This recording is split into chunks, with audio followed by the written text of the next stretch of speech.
Assalamualaikum warahmatullahi wabarakatuh. Selamat datang di my YouTube channel Nurlela Espiantoro. Apa kabar teman-teman semua? Semoga hari ini dalam keadaan sehat walafiat, tidak kurang suatu apapun. Allah bagi nikmat rezeki, nikmat sehat, dan nikmat bahagia. Baiklah teman-teman, hari ini saya akan menyambungkan lagi dan membaca kisah 25 Rasul. Hari ini saya akan membaca kisah Nabi Idris alaihissalam.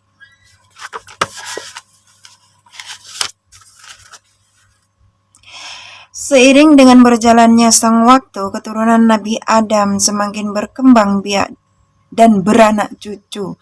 Mereka menyebar ke berbagai penjuru dunia. Banyak di antara mereka yang berbuat kerusakan dan durhaka kepada Allah. Mereka saling bermusuhan dan berperang.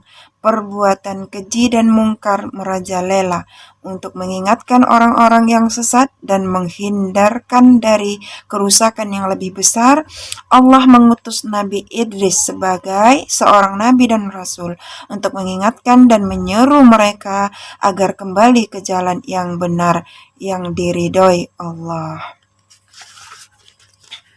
Nabi Idris adalah keturunan Nabi Syed, anak bungsu Nabi Adam. Kepadanya Allah menurunkan 30 sahifah, lembar atau lembaran yang berisi petunjuk untuk disampaikan kepada umatnya, terutama kepada keturunan Qabil yang durhaka terhadap Allah. Dengan diturunkannya sahifah itu, maka resmilah Idris diangkat sebagai Nabi dan Rasul Allah.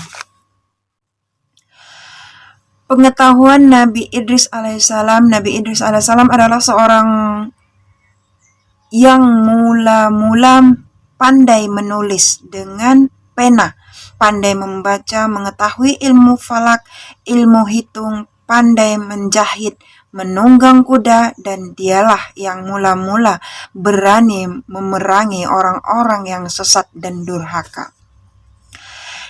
Nabi Idris alaihissalam banyak mempelajari kitab-kitab yang diturunkan kepada Nabi Adam dan Nabi Sif.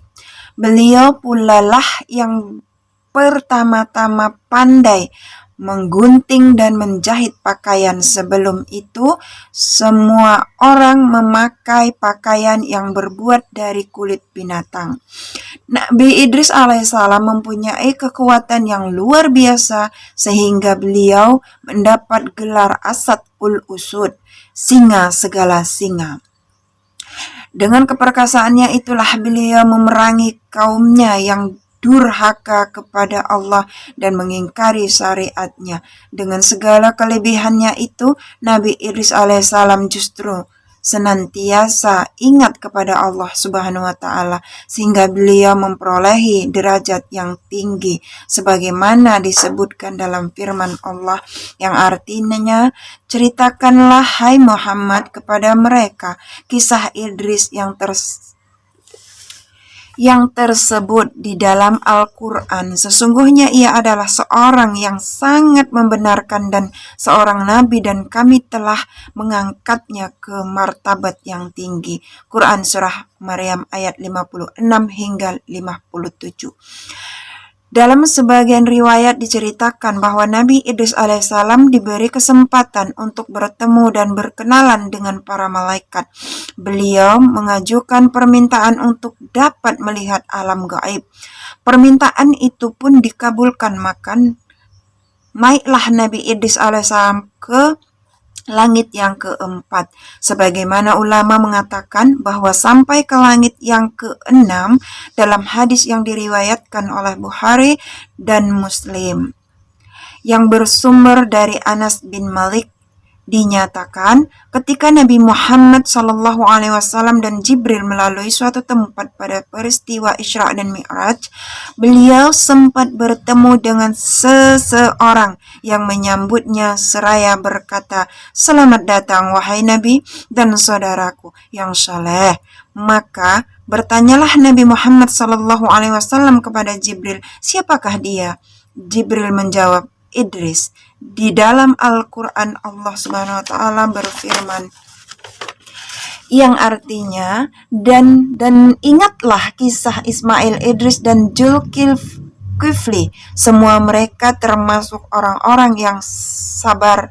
Kami telah memasukkan mereka ke dalam rahmat kami. Sesungguhnya mereka termasuk orang-orang yang saleh. Quran Surah Al-Anbiya ayat 85 hingga 86. Di antara nasihat Nabi Idris alaihissalam ialah kesabaran yang disertai keimanan kepada Allah akan membawa kemenangan. Orang yang bahagia adalah orang yang mawas diri dan mengharap syafaat Allah dengan amalan-amalan solehnya. Jangan bersumpah dalam keadaan kamu berdusta, dan jangan menuntut sumpah dari orang yang berdusta, supaya kamu tidak menyekutui mereka dalam dosa. Janganlah mengiri orang yang mujur nasibnya, karena mereka tidak akan banyak dan lama menikmati kemujuran nasibnya. Barang siapa melewati kesederhanaan, berlebih-lebihan atau berpoya-poya, tidak sesuatu pun akan memuaskannya. Kehidupan orang itu hendaknya mengandung hikmah. Hikmah kisah Nabi Idris alaihissalam, kita harus meniru sifat sabar dan kesolehan Nabi Idris alaihissalam.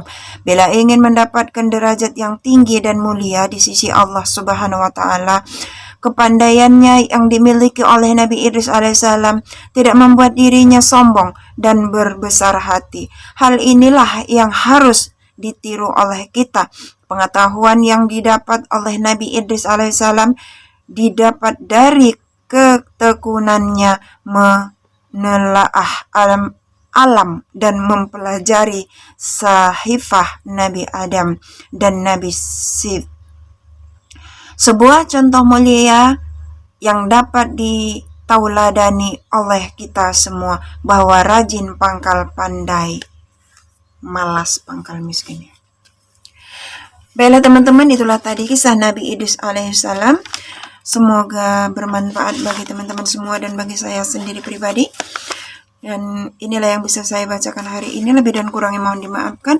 Wassalamualaikum warahmatullahi wabarakatuh. Bye-bye.